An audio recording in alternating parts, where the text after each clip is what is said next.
All right. Hey, good morning, everybody. My name is Arn Alamand, and I am joined today with a friend and just an incredible lady, Brittany Peterson. And we are going to be talking today about optimization of lifestyle and career as a professional athlete, because that is something that she has found an incredible balance within, but also she's incredible niche. I mean, she is an absolutely phenomenal world-class athlete. And so before we dive in, I want to chat for just a second about what the podcast and this video is all about. So I always share this at the beginning. I'll share it right now, but to optimize your influence is preparation to give the best of yourself in that moment to everyone you are connected to. And I truly feel that that's an amazing gift that's rooted in first honoring yourself, better serve those around you. And so the guests that I choose, I mean, I really think about who I want to be on this show and who I want to portray these ideas, like who's giving back and contributing to the community. And Brittany is one person that I've been watching for a period of time. We've been friends for a while, but just her results speak so loudly, but then also what she's doing in the community and who she is as a person. I was just like, man, I've got to get her on the show. So I want to share a little bit about her again before she gets a chance to start rolling and rapping here about her life and what this all means to her. But just to give you some background, and I'm just going to read from some notes that I've got. But Brittany is a nationally ranked and globally ranked elite ultra runner. Let's see here. You've been running for Nike Trail for the last 2 seasons, and her top achievement currently, and anybody that's in the ultra scene like knows the validity of this. This is the holy grail of ultra running. But she was second place at the 2019 Western States 100-mile endurance run, and that was last June. And hey, Brittany, I mean, this is kind of a neat place maybe to even come in, because this is a hard race to get into, right? It's not something that you just like, you're going down, and you're like, oh, I'm just going to put my name in and hope I get called in the lottery. I mean, you actually kind of got in because of previous results on something else. Is that right? Yes. Yeah. So I think because the lottery just happened for the 2020 race. Okay. And I feel like I just watching the lottery and watching a lot of the comments, because there's probably like 6,000 or 7,000 people trying to get in for under 300 spots, where it was really just that, I guess, hindsight realization of like, oh my gosh, I cheated the system, or just I'm super lucky. But then people remind me, well, you have to earn that spot too. Yeah. Yeah, Brittany, you have a place at the table. That's the amazing thing. Luck, the hard work you put in. I mean, that's why you got that opportunity, right? But I love that also. I mean, the humbleness and that's something that I'm sure as we come out today. I mean, you run on feeling and heart and love and emotion, if I'm not mistaken there. I mean, as I see that, it's just, that's something that's portrayed. And I think that's in that statement there. It's like, you absolutely deserve the right to be there. And it's neat how sometimes all of those pieces come together in a line. But just a couple more things on that. So we got in there, I'm sure we'll talk about that a little bit, because I even remember when you announced that. I mean, just vaguely, but I remember the post, and I was like, whoa, no way. I mean, it's cool. There's some other stuff that's come up too. So I'm just like, this is really neat. But then you also, and this is something, I mean, I'm telling my family actually the other day, I was like, yeah, this spring coming on, and we're going to talk, and I was describing these sky runs. Yeah. Right? I mean, so this is absolutely insane too. Like the whole ultra running thing, I'm mesmerized by it. I've got it in my mind. It's something I want to do at some point, just because it's like a bucket list item for me, right? I had no performance goals there other than to finish. But this Skyrunning series, like, literally, so you finished in 2018, you finished third in the series overall. You've traveled the world as part of this, and you've traveled a lot of that on foot. I mean, some of the highest, most extreme peaks and things. So maybe that's kind of a fun place to kick off. I've chatted long enough. They don't want to hear me. So everybody, Brittany Peterson, tell us a little bit about yourself, just all the things that I've been saying, maybe some high points, and then let's get into it. Yeah. Well, first of all, thank you so much for having me on, especially just learning about your podcast and what it stands for. I mean, that's a huge honor to be a guest on your show. So thank you. Thank you. Yeah, I guess, where do we start? Skyrunning? Most people don't have a clue about what skyrunning is. And I feel like, especially being in Idaho, where our background or our backyard is tons of untouched mountains. And I feel like that's such a special thing that I should stop talking about because it's sharing all of our little stories.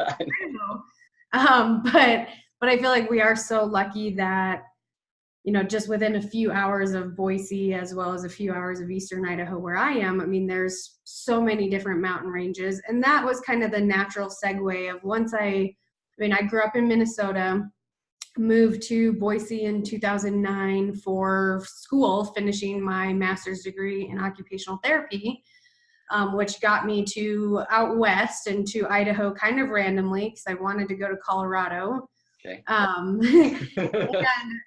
people joked, when my friends in Minnesota, they said that I would never come back. And it turned out to be true because I fell in love with the mountains out here. And then just what Idaho has to offer as far as a small kind of quaint area with so much untouched, less traveled background. Sure. And so I think that's where, when I first started competing, I did a lot of the local Idaho series and races and just fell in love with ultra running at that time because I had segued from the road, and which had segued from collegiate cross country and track. Right. And around that time, like 2011 to 2013, that was like when ultra running and trail running was really starting to boom. So there's a ton of new 50Ks. And so that really showed me, I had been a decent runner, Right. but my coach told me so kindly that I didn't realize, but he was like, when you look at your high school and your track, stats, it's not really anything super impressive, especially compared to how you can run a 50K. Right. First time that I realized I was a mediocre runner. And no, not really, I knew that, but I mean, it was cool to hear, like, wow, I just found my niche, I found my potential. And it seemed like the bigger the climbing, the more rugged the terrain, the better I could do. And then that just took off from there because that's where a lot of my training occurs, is right. Just playing in the mountains where I'm doing a hard training session, but really to me it's how many peaks can I go get in a day, to sundown, and just munching on random food that I have in my pack and just going for the whole day, and it's just more of a fun atmosphere. Yeah. I'm sorry. Just that fun atmosphere. One thing that I talk a lot about in just with my coaching clients and in general is with exercise and fitness, the importance of finding what you're passionate about. Like people, especially this time of year, people are looking at, oh, I want to lose weight, or I want to do this, I want to do that. So New Year's resolution type things. Now it's the word, of course, find the word. But I find a lot of those things fail. And I really feel like a lot of the reason they fail is because people are trying to do the thing that everybody else is doing, and they're not enjoying it. And so it's like, here's the reason I'm doing it. And you get there or you don't get there, but at the end of it, you're like, I've put in all of this effort to reach this point, and I hate what I'm doing. It's like, I hate going to the gym. I hate this. So the play idea, it's like finding that thing. And man, I mean, I wanted to get to that, but you nailed it right from the beginning. I love, for anybody listening, the idea that you can do something all your life at that point, and you can do it well. I mean, you're a collegiate runner, right? You're running in college, you're competing. I'm sure your results were good. Maybe not at the top, but you're there, you're doing the thing, right? And then you realize, I mean, there's something more that you aspire to. Maybe you wanted to hit those highest marks in those events that you were running it then, but all of a sudden, you found, again, the thing, like that one thing that lit you up. And it's just beautiful. I love that.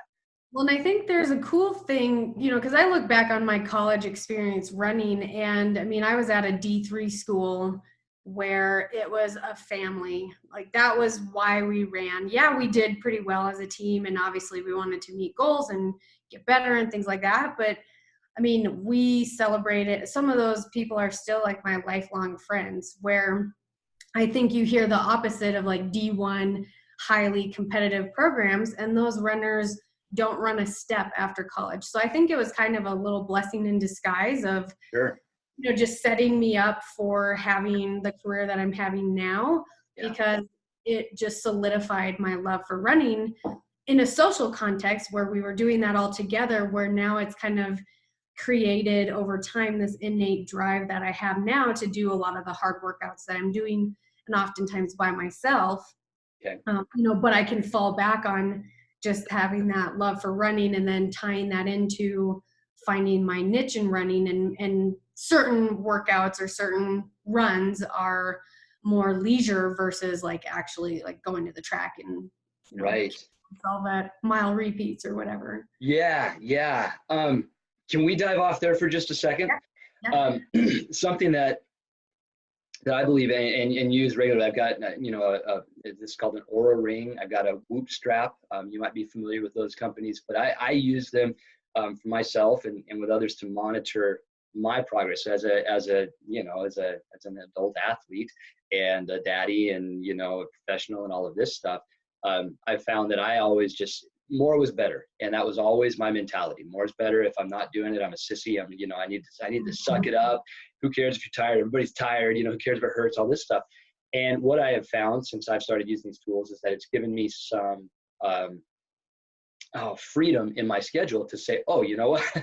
It's saying that I really am tired. Like it's saying, chill out, dude. And I do. And so you're talking about these grueling workouts. And I know that you've got miles, like hours, and the volume is very important in the type of training that you do.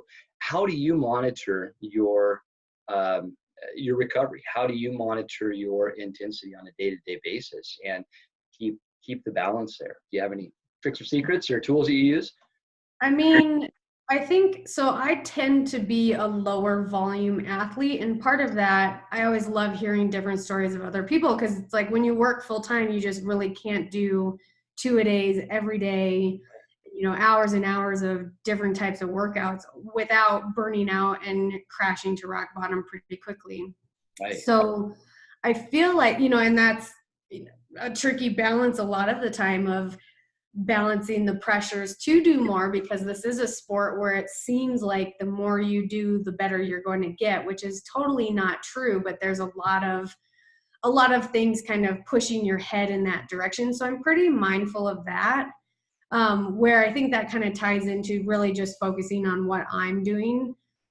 Because I think my story is kind of unique, where I was working at St. Luke's Rehab in Boise, for an intense in and outpatient rehab facility with traumatic brain injury and stroke, and like a pretty heavy caseload as far as mentally burdensome as well as physically burdensome. And so that's when I became a Nike sponsored runner. It was coming off of 7 years of working at the rehab hospital. So obviously my training was doing okay, at a lesser volume, and having other really big responsibilities that was taking energy.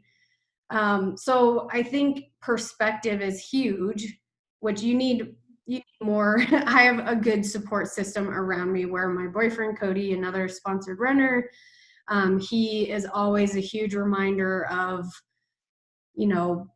don't look at other people, look at what you're doing, look at what you've done. This stuff is working. If you did more and more, you're probably going to get hurt, which, there is a fine line of, I guess where I'm at now. I think during the school year, naturally my volume is less, but the intensity is pretty high, where I'm doing a lot of specific workouts, and it's quality versus quantity. Yeah. But then I'm off contract in May as a teacher, so my volume can go up a little bit but more, because my lifestyle can handle it, and I can take a nap in the middle of the day, and I can do 2-a-day workouts and different things like that. So I think that's kind of the main thing, is just respecting my schedule and then really paying attention. If I'm beat because I had a long, busy day at work, sometimes I can pull through and re-energize with a workout, but sometimes I just realize it's not there, and I can shift things around. And so I think that's a huge thing. I don't know if I necessarily track,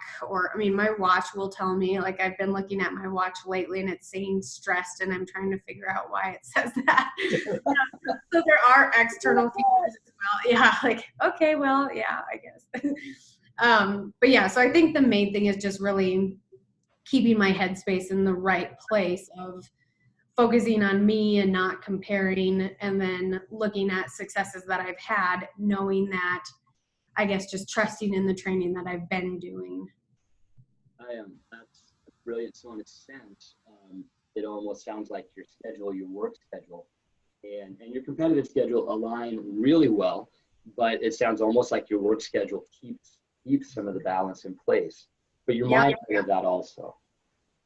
Yeah, I mean, I think it's a fine balance of, ideally part-time, I think, would be a better marriage of the two, right?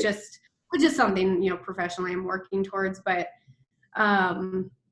because I would like to have a little bit more downtime. I think that's pretty important, where right now my downtime is fairly limited, Sure. Which I think can accumulate into a problematic area pretty quickly. So I certainly have had times where balance is not there, but it's something that I'm striving to, and kind of looking back on and figuring out how I can improve that. And I think that's the big thing, is not getting to a point where you spiral too much, where now I have downtime, but I'm stuck in my head thinking of not having downtime, and then it's creating a problem. Yes. But yeah, it's a constant work in progress, and always just having to be mindful of, knowing what I can do and knowing what I've been doing, but then looking at what are ways that I can improve. I love it. I hear you talking, and light bulbs are going off in my head, and we'll be on the back. Oh, me too. But all of these things, obviously, way different levels. But the important thing that I think, number one, that we all need to realize is that you talked about social comparison, and so the way different levels. While it's on the one hand, we can look at it and say, well, they're a professional athlete, or they're a sponsored athlete, and I'm not, and so my life's different, their life's different. No, our lives are the same. You're incredibly gifted. You have these gifts that allow you to be able to do these things at the level that you do. We all have gifts in some way that allow us to do more than we're doing right now. And so it's like gleaning some of these ideas and being able to leverage them to apply them to our own lives is huge. I love that. I think the social comparison is such a big thing, especially as a recreational masters athlete, because I'll just speak from my own perspective. There's always another carrot to chase. And unfortunately, that carrot to chase sometimes is people that are physiologically predisposed to better performances than me. And so it's like, I might be able to do things in my perfect world, and they might be able to do things in their current world, and we might meet kind of close somewhere in the middle. But at the end of the day, it's like, what's the balance? What's the give and take for me as the everyday person? And I think that, for some, I love that about ultra running. I love that about the whole OCR thing, the obstacle course racing, that there's this big, number one, this huge culture. The numbers are increasing. People are doing more of it, triathlons, stuff like that. And I think a big part of it is because we're realizing that accomplishing and completing these things is a huge accomplishment. It doesn't have to be like, the placing is kind of secondary for a lot of us in those, to the fact that you actually did it. It's like, boom, this is absolutely crazy. Well, and I think we all set our goals in it where, like, just because someone else's goal might be different or slower, or, a different place or age group winner or whatever. Yeah. All those things, it's so personal.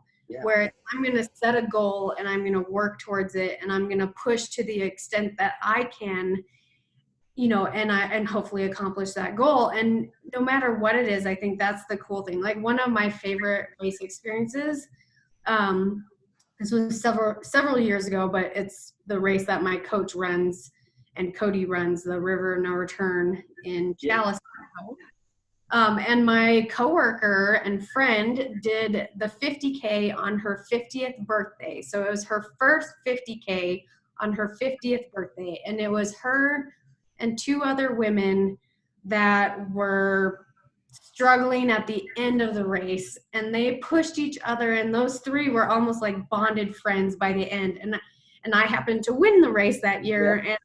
And I was like, I was so proud of her race experience that I was like, that was way more powerful than what I did. And I think that was a pretty, I don't know, I try to portray that for people that I coach or other people that I can touch in whatever way of, like that doesn't matter. I think other people are doing awesome things, and that's the big thing to focus on. I love it. I love it. I have an interesting, a somewhat related story. I did not come anywhere close to winning my race, but I did the Spartan Sprint a few years ago, and it was a different thing than I have ever done. I'm not much of a runner. I had not been running very much prior to. I didn't realize that running was that big of a component of a Spartan, and it's a huge component. But I remember getting in there, wanting to quit, and it's not a normal feeling, that I go through, and just arduous. I mean, I'm like crawling through mud, and I've got goat heads in my arms and stuff, and I'm like sniveling, and I'm looking around like people around me, and I'm like, you guys feeling these? Like, you getting these in your arms too? And I see like men and women, all different shapes and sizes, like this face is all just like, and I'm like, dude, you gotta toughen up. And then as the race went on, it was the respect that I gained for everybody else through what I saw in them, my own preconceived judgments and things like that. That gave me respect for myself and what I was accomplishing. And it said to me, it was like, hey, back off a little bit on what you think your expectations are and your place, and appreciate the moment and recognize this is hard. This is very difficult for all of us. And it changed my perspective. I haven't done another one. I don't know that I will, at least not out there, because I don't like goat heads. But it was powerful personally, because I was like, oh my, this is, we're all in this together. And that's an amazing story. And that race is one, I think I remember when it first came out and I heard about it, and I'm like, oh, I want to do that. Honestly, I'm scared. You're in the middle of nowhere. There's like snow, there's wolves. I don't think we put grizzly bears in there yet, but I mean, there's stuff can happen. There's mountain lions. There's mountain lions in my backyard. Actually, we had one run across the common area about 2 weeks ago. So. They're everywhere. And the race, I'm terrified of mountain lions and other stuff when I'm running by myself. But in the race, you don't have to worry about anything. Okay. Well, I think I'm too late for this year, right? I hope. But maybe next year. I doubt it. Oh, that's funny. You mentioned you do have a watch. What watch do you use as a training tool? I have the Suntos 9. Okay. And so I joke that it's like the greatest conversation starter, because it's huge on my wrist and everyone loves to comment about it. Right. But it's an awesome watch, and I have it for long battery life. It has like over, on best GPS settings, it has over 24 hours of tracking. But then also one thing that's been super awesome, like when I travel, if you can find a GPX file, I can upload it to my watch, and then I can just go and run a trail. So when I'm pre-running a course, or I'm in a new place and I'm just trying to find awesome trails, the watch helps tremendously. Yes, that was a question I was going to ask. And so you're actually using that, like in your skyrunning races. That's probably a tool that you're using to be able to orient yourself, or is it well marked? It hopefully is well marked, but I think for one race, upload the course onto my watch just in case, because there was previous issues or something, whereas better be safe than sorry, but didn't need to use it, fortunately. Right. But yeah. I remember I read the David Goggins book, fairly recently, and another talented ultra runner, and he talked in there a number of accounts when he was in the military and even races of getting off course, typically in times when he was overconfident, he said, and he's like, I got, and then he's like way out of bounds. And some of the pictures that I've seen from you in some of these places, out of bounds is like out of bounds, like especially in Europe. I mean, it's a different world over there, isn't it? I mean, it's probably a lot like just going in your backyard in the Teton. Yep. So there's a US Skyrunning Series, which we're still fairly limited, because we talk about it all the time when we are in European races. It's like, oh my gosh, how do they get away with this? Because, it's pretty high of, people getting hurt. in so many different ways and pretty seriously, but then also just like you're literally off trail, so then we look at the environmental impacts and things like that, where we're bound by Forest Service and a lot of pretty stringent rules and regulations, where the way, I don't really know all of the nuances that go into doing the skyrunning races in European countries, because they can seemingly go wherever they want. Whereas in the US, I think if we can get on private, a lot of the skyrunning races, to get the vertical gain and the elevation, they're on ski resorts. So if it is private, they could do a little bit more, but often the ski resort doesn't necessarily want them just bushwhacking through their property. And what's that going to do to them, just quality and whatever. So I think skyrunning in the US is a different world, though it's improving as far as good challenges and getting some of that technical terrain. But certainly in European countries, this one in Norway, Tromsø Sky Race, which is actually originally was created by Kilian Jornet, where that's he's going to do it right, which is why we always go back, because we just love that race where you're climbing up to the top of this mountain and then you're going straight down the side of it, where it's super steep and there's a snowfield. So there's this footage of one of our friends just like sliding on his butt down this steep grade. So I've done the race twice, and I was so worried about the snowshoe, because those are pretty serious. If they're keeping up, you're just going to keep going. And then there's nothing but super sharp rocks and boulders at the bottom of that. But this last year we went around it, which Cody was disappointed about, but I was okay with it. You're doing all sorts of different types of terrain, where I think that to mimic that is in the US. You can, but it's, we're in Eastern Idaho, we kind of say like the sawtooths are amazing, and there's ways of getting off trail and finding peaks and things like that. But there's such a wonderful trail system that it's the glorified foothills, but not really, but I love the sawtooths. Yeah. But most of our training is in the White Clouds or in the Lost Rivers, where there's not a great trail system. So really you are following, the goat paths or following elk tracks and things like that, where you are just literally point A to point B trying to get on the top of a peak, which is actually, loose rock, slick, sharp, jagged rock. Going down that fast is super fun, once you get the hang of it. But then also like scrambling boulders and things like that, which all of that is a true European sky race. And our goal, like Cody and my coach Paul, we would love to see that happen in the US somehow. And I know there's work on that, but some bigger hoops that we have to jump through. Yeah, no, I can imagine. And so that's a neat segue, because it seems to me, and just being involved with friends that have been in the endurance scene as cyclists, and then there's this transfer and overlap between cycling and running and et cetera, kind of attract similar people, and people are jumping from one to the other. There seems to be this kind of clandestine culture that people will get together, and there are these, I don't want to say secret, but kind of secret races, right? Where, it's like Fight Club. You don't talk about Fight Club. The first rule is you don't talk about Fight Club. So it's almost like, I don't know, some of the stuff that I've heard people talk about, there's like nothing that you sign, maybe other than I don't know anything about X, Y, and Z.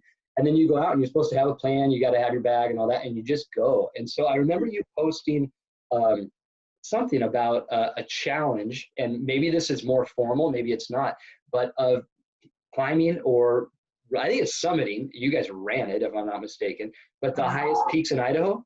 Yeah. Tell us about that. So it's, FKTs, or fastest known times. That's another kind of growing avenue of ultra running, but is certainly more of like the adventure side of it.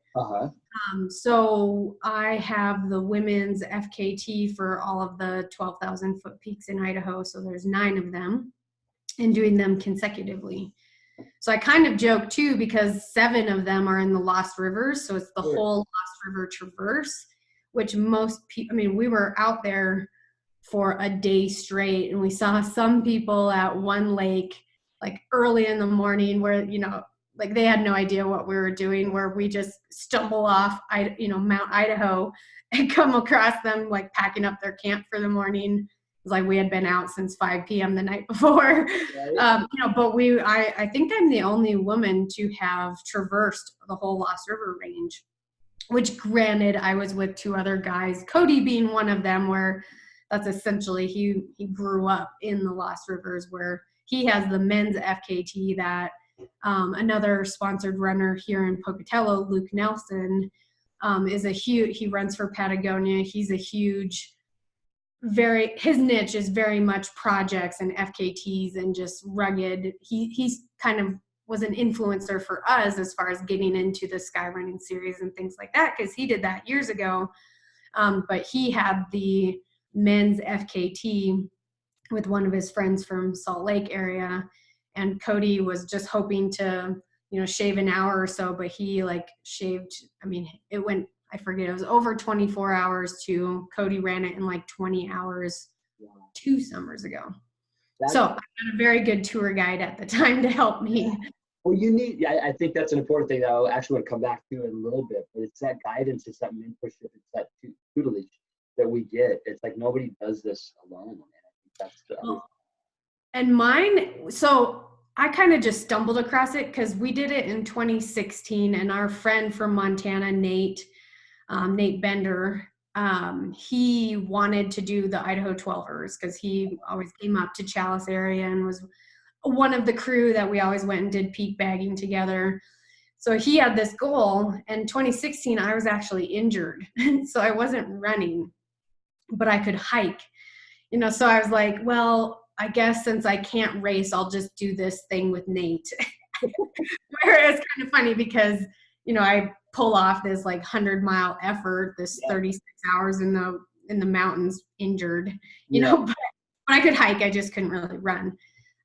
So it's kind of funny because I didn't realize the extent of what it was until, I got off work at noon on Friday, drove up to Sun Valley. We started at 5 p.m., finished, Sunday morning at some point, slept a little bit, and then early Monday morning drove back to Boise and went to work.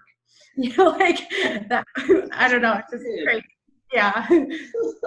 Sharing stories around the water cooler. Yeah. So when you say consecutive, does that mean that you did all of those peaks in that weekend? Oh yeah. So the challenge is how fast can you do all of them? So like with Cody, he did it because it's driving included, because there's one in the Pioneers. So like the Sun Valley area. Okay.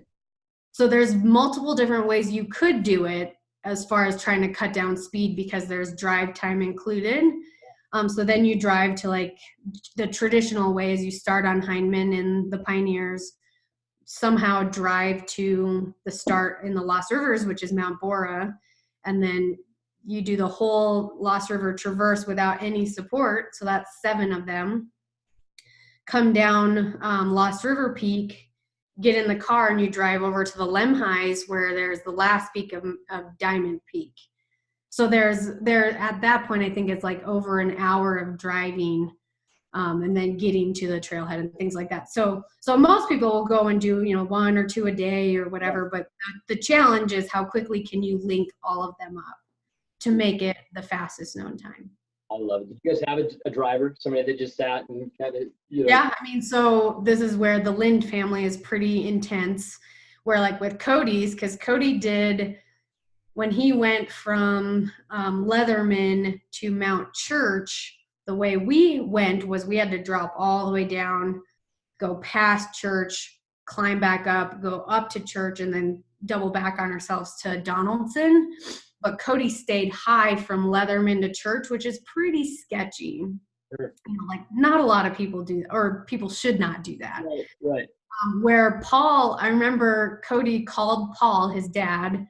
Paul has his hunting spotting scope on Church, trying to find Cody because he's going to guide him up the super sketchy chute. Yeah. So there's a point where like Paul couldn't find Cody, and so it was pretty intense, like, come on, I need your help. But then he found him, and then he was able to guide him up the chute that Cody, I probably don't want to know how bad it was or how scary it could have been, but he said there was a section that was pretty like a high penalty for error. Yeah. I can only imagine. It's like, as parents, I mean, I've got 2 younger boys, 9 and 12, but they're both in sports, and they're doing, more and more epic things and writing all this stuff. And I watch now, and I'm like, and right, exactly. You don't want to say anything because you don't want to stifle that piece of them that they need to have. I don't want to say anything. I don't want to say be careful, but at the same time, like, be careful, man. I can only imagine just the energy and the anticipation watching Cody go across. That would have been nuts. Anyway. I'm glad I couldn't see. What's that? I'm glad I couldn't see. Yeah, exactly. 100%. Brittany, that's amazing. So, I think it's just neat. Like, again, play. And I think it's funny how, again, you went into that and it was just like, I will just throw this together. In a sense, but a cool challenge. Like, there's challenges like that available all over. Yep. How would you find out about them? I mean, in the communities, obviously, but if somebody wanted to pop off one of these or 2 of these and put together a summer of.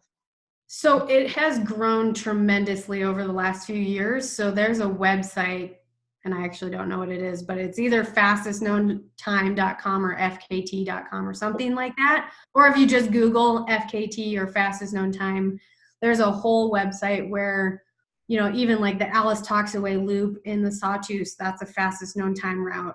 So you can submit anything, but there's, as it's growing, because there's certainly really popular ones like rim to rim to rim in the Grand Canyon, where people are going after these FKTs, which can get them good recognition. So there can be controversy of, did you actually do it? Did someone take your watch?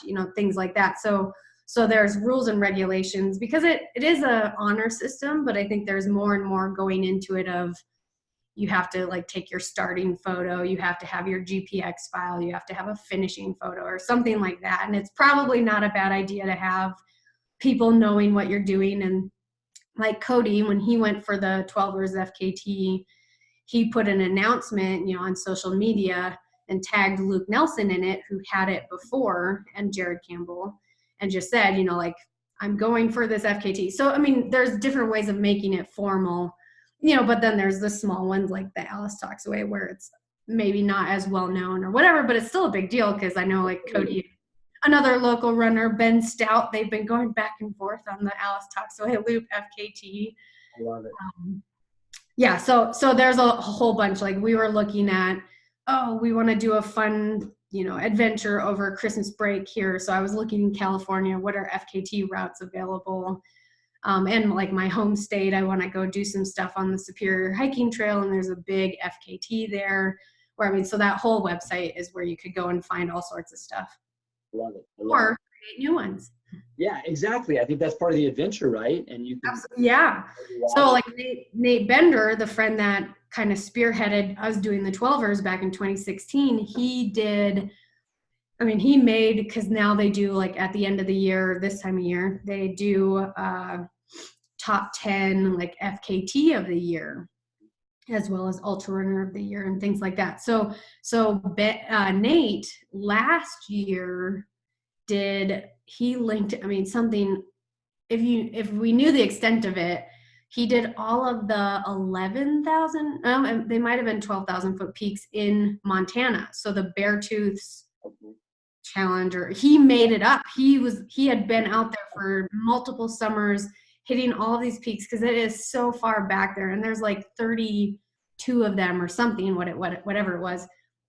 But he made that top 10 list kind of as totally off the radar, but because and the like FKT like leaders and Jared Campbell, like people that are really strong in that avenue of ultra running, they spoke really highly of Nate, and which led a lot of cool opportunities for him. But he did something so unbelievable, and just no one had done it before, and he dreamed it up and he executed it, and then he accomplished it, which that was looked really highly upon, where, I mean, he developed it, and now I wouldn't be surprised if someone else is trying to get out and do it after him now that he's established that as an FKT, which is super cool. It is. Well, and that, shoot, man, that's a neat direction with this. Like in any sport, in any activity, in anything in life, it's like there's the thing that's done, and for a period of time, people do the thing because it's just what everybody does. Everybody does the thing, and then all of a sudden, somebody comes along that tips the balance. And you see it with technology. We saw it with the mile, when Roger Bannister broke the 4-minute mile time, and then, boom, boom, boom. We saw it this summer, and I don't remember the name, but with this race to 2, trying to do a marathon in under 2 hours. Such an amazing feat, right? And so in the ultra community, I think what's amazing is, what is amazing is the capacity with which we as human beings can operate. And what we have the ability to do that's outside of our minds, that it's crazy by like everybody's definition. And yet, like, your friend Nate is like, I'm sure he got done with that, and he's like, hey, guess what I did, guys? He's always ready to go grab a hamburger or something. He's like, hey, guess what I just did? This is crazy. I mean, I don't know. And most people don't understand at all. No, it's nuts. Well, and this is one of the things that I love about ultra running too, is that, and I know you can shed some light on this, because if I'm not mistaken, the first time you ran the Sawtooth, you said you were first, but that was first overall, right? Which one? The Sawtooth, the River of No Return. Oh, right. Yeah. No, I was just first female. First female. Okay. The first 2 years, and then I started working at it versus running it. I've got you. Well, I know that that's not uncommon in the ultra world for women to beat men. Yeah, I was first overall in a race in 2016 in Oregon, where I think like Max King, who's a pretty well-known ultra runner, he had the course record, and I think he was the only person that had run that race, because it was the second year of the race. He was the only person that had run faster than me, which I think my record still stands. Yes. Love it. Well, I know I've looked at like in different events in the marathon is one. There's some great graphics that you can find on this, where you look at, in track and field, you look at world records, and in the power events, the sprint events, the differences are not as pronounced. But if you look at the trend in the marathon events, men's world records are kind of going like this, and women's world records are kind of going like this. And I think it's interesting. It seems like the longer the distance goes, the closer that variation comes, and so it's fun. I mean, I think it totally changes perceptions. It's not uncommon anymore for women to be in the top 10 in ultra races, and huge ultra races. Right. I love it. Super cool. Like when I won that race outright, I just remember, I think that was kind of very early in getting recognized and leading into a sponsorship. But I just remember a little girl at the finish line, saying how awesome I was. And it's like, you can do this too. And, I don't know. It's cool to see where I'm in a sport where women are doing more, and women are a little bit closer, or can be considered more of an equal. And I think that's a really neat opportunity. Not that I want men to have bad races, but I always enjoy when I'm running alongside them. Absolutely. I'm sure you do. I think it's awesome. I grew up for a period of my life, with a single mother, and raised me in it. And maybe that's always just created a different perspective in my heart. But when I used to coach volleyball and coach high school athletics and stuff, and that was one of the things with my volleyball athletes that I would always try and seek out were stories of women kicking ass, because like I won't, there's no limits, and it's really neat to see some of those women now in our community doing amazing things in health and fitness. I love that, and sending out this message that we're strong in whatever we want to. Well, I think an interesting thing too, because I've done a couple just like community events for, I have a friend here in town that does this monthly event, and she invited me to be a leader at one point, talking about women getting, getting into trail running, where I think there is a lot of people have fears of, can I do this alone? And I mean, yes, there are concerns, and certainly we should be careful, but it's like, I've never doubted that. And I mean, I run with 3 dogs, so that helps, but I think just empowering. And I've had a couple other kind of loosely associated friends say like, hey, you inspired me to get out and go do my first trail run, or to get out in the mountains. And I feel like that's super cool to see. I know there's a huge push in ultra running right now to have more equal numbers between men and women in the sport or in a race or things like that. But I think more and more women are getting into it. And I think that's the big thing, is we can get out there, we can be dirty and play in the mountains, and we can go out there and do that by ourselves if we have the proper tools. Absolutely. Absolutely. I love it. And thinking just really quickly, like reflecting through my Facebook friends list and what I see on a daily basis. I can think of a couple of men that post things, or that I see things about trail running, but mostly it's women, and That's cool. incredible groups. Yes. I mean, I'm thinking of a number of people, and sometimes in their posts, there are some men, but it's groups of women getting out, and they're doing this. It's fabulous. I absolutely love it. Yeah, I want to come back to that in just a second with some ideas that you mentioned, but I want to talk for one moment here about the importance of cross training. So obviously running is your passion. It's what you love. What do you do to prepare yourself for this? Or is it all running? Like, do you do anything outside of running, hiking, adventuring, to get ready, or yoga, strength training, mobility? So I kind of wax and wane, where I do mostly running until I start having problems. And then I'm like, I should probably do more cross training. But pretty regularly, well, I'm trying to think of what, like for recovery, I do a lot of swimming. Okay. So I don't swim regularly, and I'm a really poor swimmer, but if I just want to move around and stretch my body out, it's such a great place. Yeah. But then when I'm an injured runner, I'm generally in the pool a lot more. But I mountain bike, and mountain biking has been an awesome tool when I do have an issue, like rehabbing it and getting back.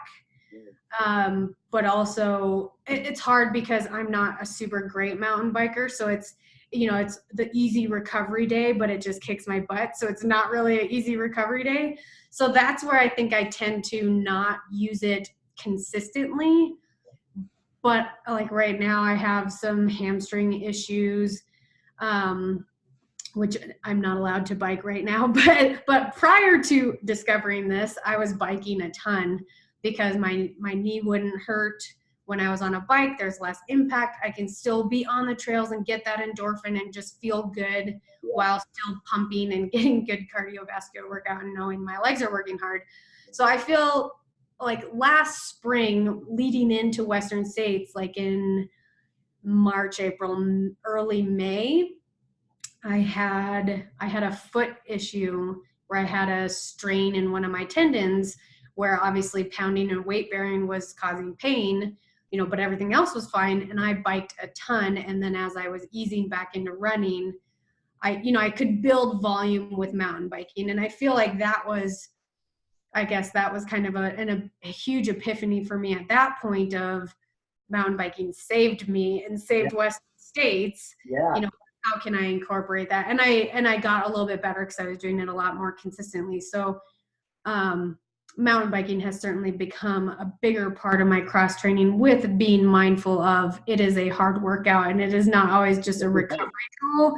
And that's where I think swimming is my go-to recovery, because like there's zero weight bearing and impact and things like that, but you can just get a good cardio. But I'm not a good swimmer. Yeah.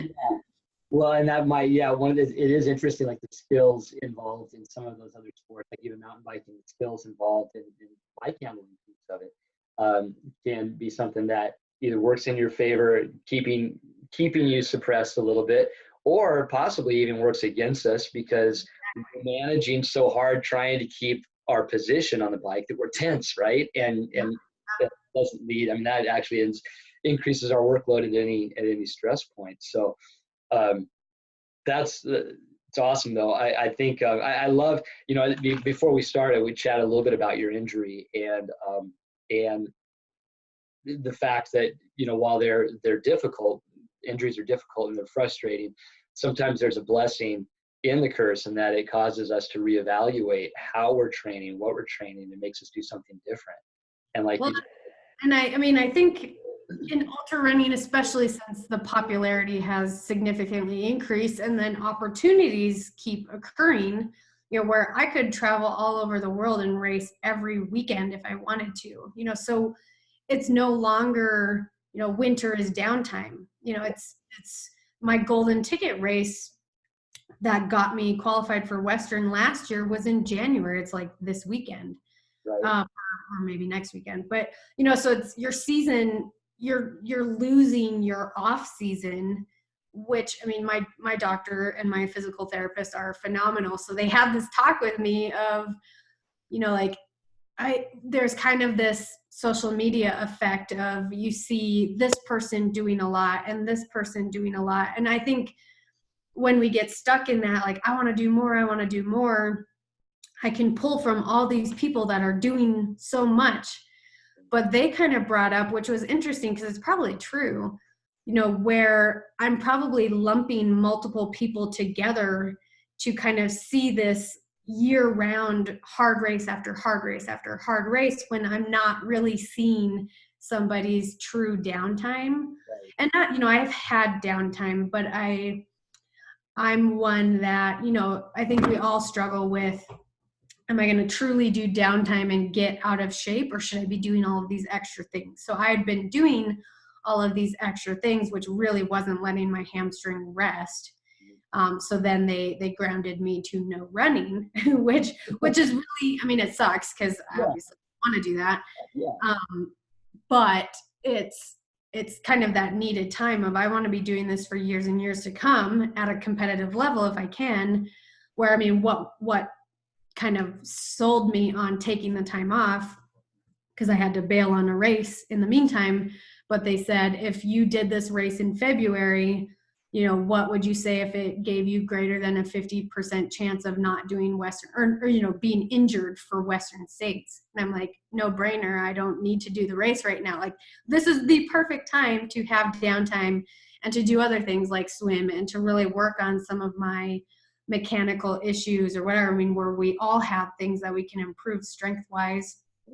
So, I mean, it's the in your face lesson that we all struggle with learning, but it's, you know, I think there are some good examples out there as far as elites that, like, I can think of a post within the last few weeks of like, I am so out of shape, you know, and I'm enjoying every step of it because my body is rejuvenated, I'm ready to go, you know, and I'm enjoying this process that's going to keep me healthy for years and years to come. And I think that's the huge lesson, that unfortunately we are not just machines and we will break down. And I think that's something that Cody and his dad Paul are pretty big advocates about, is, you know, we see so many people that fall into the pitfalls of like, I have attention on me and I have opportunity and I'm going to race and race and race, and then I fall off the, you know, I'm no longer in the competitive ultra scene because I'm so broken or so burnt out. And I think that's so easy to fall into, and maybe I've even fallen into that a little bit, where I want to do more and I want to utilize this time where I have these opportunities, but I can have decades more of opportunities if I'm careful and if I'm smart now. I love it. And it is like, ultra running is something that you see people performing at ultra high levels for a long period of time. So the career, like the length of career and the opportunity that you have to continue to improve that anybody does in this area, it continues to move up. It's awesome. I mean, from that sport, it truly is, you could say, a lifetime sport, but even as a performance athlete, it's a lifetime. You mentioned something in there though, and it's a great, I mean, you know, as we were talking earlier a little bit, and you just mentioned it as well, like people that we put our value and into a performance or into the perception, like what people are doing, and then we get injured or things change or the performance isn't there, and all of a sudden we get into this negative spiral. And so I know that that's something that you shared with me is an important piece of this for you, is that being a professional athlete and being a very successful professional athlete gives you an opportunity for a platform, gives you an opportunity to speak in areas. And so one of the things that you've very passionate about is this idea of depression and anxiety. And so can you weigh in on that a little bit with us, and how just maybe how this support system, like what tools really help tie those pieces together, and the importance of finding something that you love? Just trying to think of how we can share that. Yeah. I mean, running is such a personal sport where it can blend into positive things as well as negative things pretty easy. Where I can think back to even when I was just trying to chip away at my marathon PR. So I'm like the, professional, and I run because I've run my whole life, and my friend who's now a doctor and I've known him forever, he's like, do you think that maybe you put a little bit too much of your self-worth into your running results? This is years ago, before any, performance and sponsorships and attention, anything really linked to my running. Right. So he hit the nail on the head, because I think that's a fine line that a lot of people are dealing with. And I know I'm susceptible to that, where, I think a lot of us use running as coping for escape, or to, add self-worth or things like that, where I think there's kind of a big movement right now where more and more people are talking about that. Like David and Megan Roche are big influencers in our sport. They have a huge coaching business that's really successful. And then they're both successful elite runners. And they came out with this book called The Happy Runner. And it just hits the nail on the head of like, without, like performances will vary. We can't control results. We can't control when we have a bad stomach, or just there's so much we can't control, and what we can really enjoy is just the process along the way. And I think more and more attention is coming to that, and that's been something, I run for Nike, but Brooks's hashtag or their slogan is Run Happy, and I've had that, I'm Run Happy B on Instagram. Right. And my AOL instant messenger and back in high school was Run Happy 22, so I've always resonated with that, because, there's times I'm not happy. And I think obviously that's the reality for a lot of people, or probably everybody. Yes. But like running can make me happy, but it's interesting when running makes me not happy. And that's a hard thing, where I think there's much more attention coming onto that.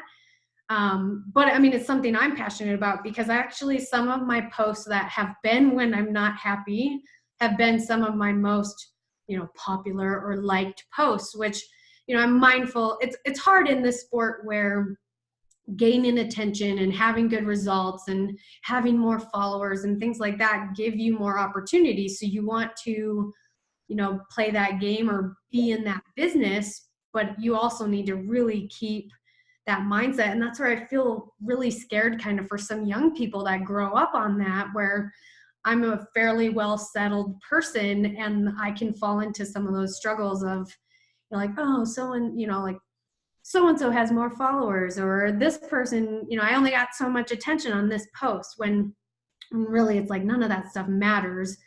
I want to be who I am, but I feel like the posts that have been the most real, and a lot of them have come with, struggles I've had, or a result that I, had worked for and didn't get, or whatever. It's like I get that kind of validation that no one cares. Like no one remembers or cares about your results. They care about the person you are and the person that you stand for. And I think that's kind of the cool spin, I guess, that I've tried to turn some of these struggles into, of like, we all struggle with that, and it's normal. And what can we all do to kind of pull together to I guess minimize those struggles, or to find the run happy things in life. Right. Oh man, I love it. You've got the mindset, the thing going on, and I've seen that actually in there. It reminded me just as I'm flipping through. Yeah, it's not from the Brooks ads that I'm seeing it, because I'm not seeing a lot of Brooks ads. So it's from your voice. It's incredible. Yeah, as I've gotten older, I think that the wisdom in finding the joy in what I'm doing and the acceptance of doing what I can do, and the time being happy with that, making it something that's valuable to me, is so much fun. And I've grown to enjoy what I do that much better, to the point that it is fun. But just talking with a friend about this the other day, that I used to competing in things that I used to compete in, I would get angry, if I didn't compete well. If I wasn't able to train, I would have animosity and anxiety towards my family. And especially as an adult with a job and things like that. And I started looking at it kind of almost as it's right. And it was very unhealthy. And this was within the last decade. And so I've had to step away from some of that. And I've stepped away into an area of actually better fitness and better performance. But more importantly than that, better health and happiness as an individual. And I love that. I mean, that's something that book, The Happy Runner, I mean, they talk about that the whole time. Like, when you are focused on the process, results tend to come because you're not focusing on results. I can't control that someone else has an awesome day. Yeah. What I can control is that I'm going to run to my full potential. I'm going to take on whatever challenges that are going to come my way. And I'm going to be happy that I made it through the end of the day. And I'm going to learn from whatever came, whether it was an awesome day or whether it was a challenging day. And then I'm going to take that and move that forward into the next stage of my process.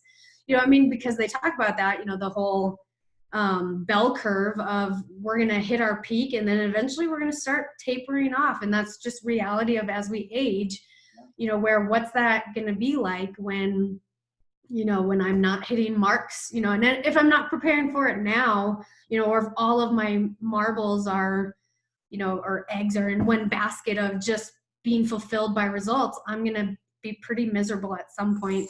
Hopefully not super soon, but at some point when I start slowing down, or when I'm not getting the results, and when people start focusing on the new person that has come along or whatever. I mean, there's so many different things, but when I'm just enjoying the ability to be out there and to be with new people and this awesome kind of energy with these environments and things like that, I think that can grow in so many different ways, which kind of segues, I guess, into like my running camp, where some people, like obviously Western States was a huge highlight for me last year, people have talked about like the post-race blues and things like that. Like, I had my post-camp blues, because that was a whole, it was not just a cool result for me, but it was sharing my passion with a whole bunch of random people and just new people, and just being able to touch them in that way and share those experiences with them was so much more powerful than any race result could be for me. I mean, I totally had post camp blues because we didn't have another one planned at the time, and obviously they're in the summer. So. Right. Well, you've spoken a lot about relationships. I know that every time you run, you're in a relationship within your pack and your community, because you run with the pups a lot. And I mean, that's just, I can imagine they see you go for the shoes, or they see you go for the water. They know, right? They're like, we're in.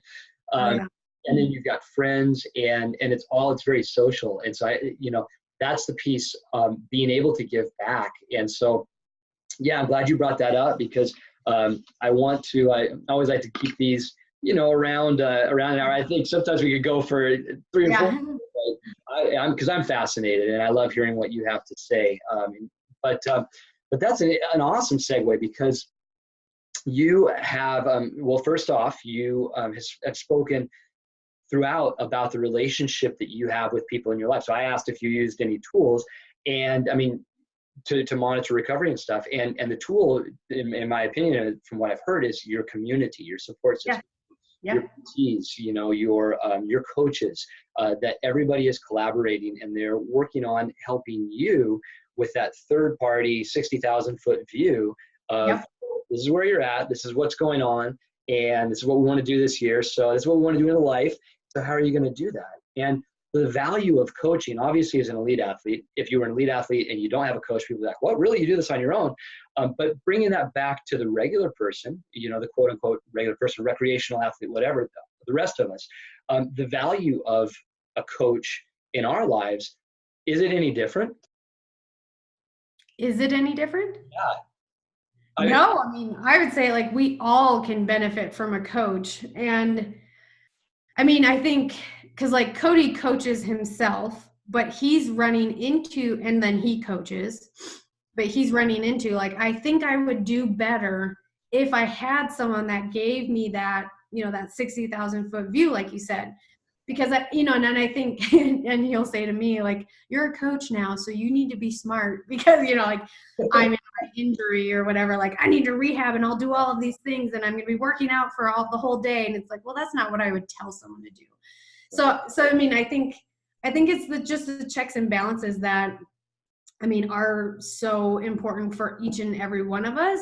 But I think it's also, I mean, so I have a gal that, she's not running super fast, but she just increased her 800 time in her repeats by like 15 to 30 seconds, from a month ago or whatever, where to me as the coach, that makes my heart swell and just feel really proud for her, which gives her, and then I can give her that feedback, which gives her the motivation to now go and push as hard as she can and to dig deep and to learn how to deal with discomfort and things like that, where, like, just because her times are slower does not mean that that's not valuable. And and I think that helps reassure her, and helps people figure out how to tap into that next level that they don't necessarily know they have. So having that external belief and then support and guidance and then push, I guess, I mean, we all can benefit from that, and we all have goals, so I think that's the big thing where goals are goals. So it doesn't matter that, there's no lesser goal compared to a greater goal. Like, we can all have that satisfaction from working towards something. And I feel like some people are diligent enough to do that on their own, but I think having a coach and mentor in that in that realm is super important. Yeah, I agree 100%. I always say that you could get to the same point potentially because it's based on your physical abilities, but hiring a coach, working with a mentor, helps you get there faster because, and I believe that's at every level because, yeah, and especially in this day and age where we can Google anything we want, the information is out there. It's like, well, why should I pay for it if I can get it on here for free? Well, the reason is because when we read it for free and we see it ourselves, we interject our own perspectives, we interject our own perception. We also take in, if we have some proficiency in the area and we have some areas that we're comfortable, we take in the things that we like, right? And we don't always work on maybe the things that we should. And so it's invaluable. Like the amount of money, this is what always blows me away, especially in the cycling world, the amount of money that people will invest on a new bicycle, a new set of wheels, new helmet, all of these things that create this aero advantage or lightweight. And especially with the weight, it's amazing. I mean, it's like, $1,000 for every 100 grams or something. It's kind of an industry average. And yet the individuals paying that have anywhere from 5 to 20 pounds to lose that they, potentially could. Like if you asked them and they said, they'd be like, yeah, I could lose some weight. And so it comes into the idea of, okay, well, what's going to be a better value for you? Would you be better off spending that $1,000 on this uber light bike part that saved 100 grams, or that value working with somebody that in the area can help you with nutrition, help you with the training plan, and ultimately help bring everything into a more manageable realm that's going to create like this super performance, right? I mean, like 5 pounds as an athlete going up and down, accelerating yourself, that's huge, absolutely huge. And you're not going to say that on a bike. Value is just, yeah. And yeah. Oh, well, and that's where, so I think back to our camp where we had a gal from Montana that, was fairly uncomfortable with anything technical.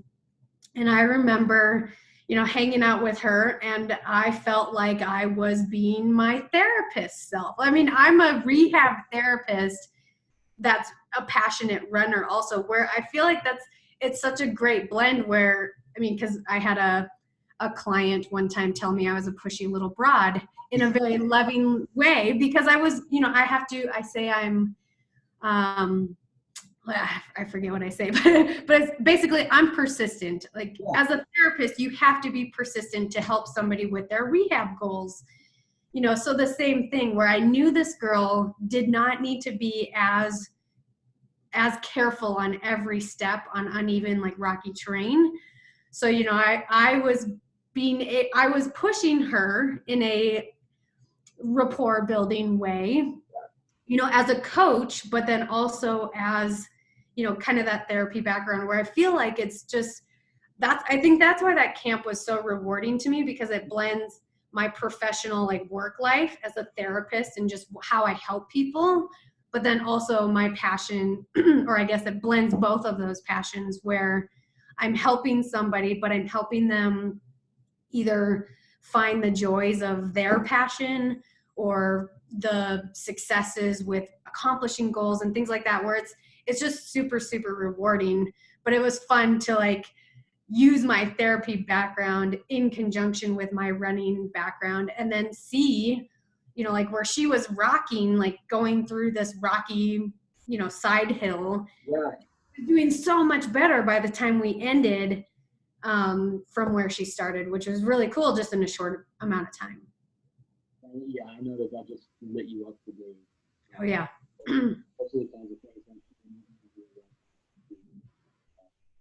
And that's an important value just that I guess we can share here, because you wouldn't always say that to the individual. But if anybody, as people are listening and stuff, just to know that, like, that's a win on both sides of that coach-athlete relationship. Exactly. I mean, and we're still good friends to this day.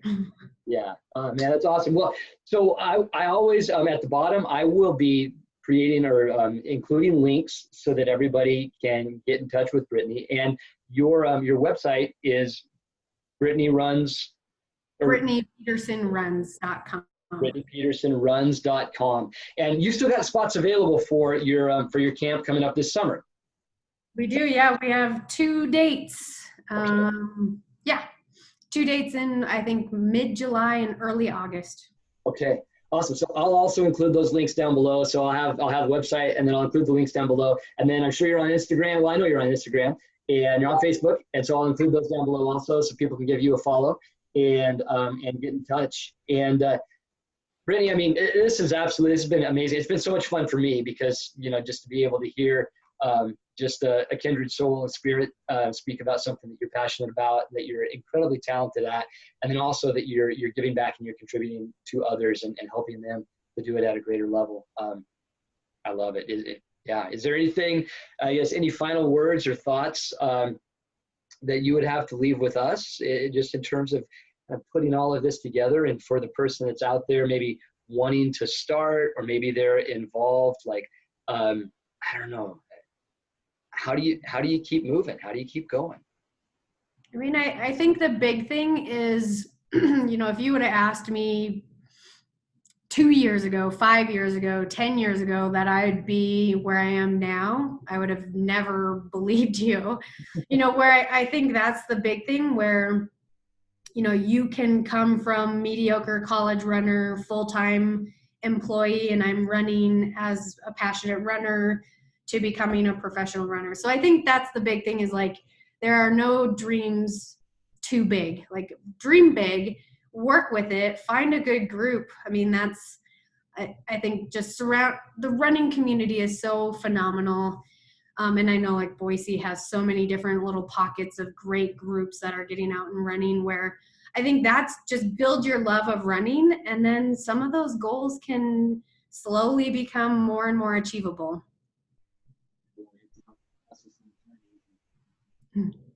Awesome. Well, thank you so much. Brittany, if you don't mind hanging on for just a second after I shut down here. But hey, everybody, thank you so much for joining us. Please post your questions down below that you've got. We'll be following through, and I'll, again, include those links so you can get in touch with Brittany. And Thank you. Thank you for joining us today. Everybody run happy and happy New Year. Yeah, thank you.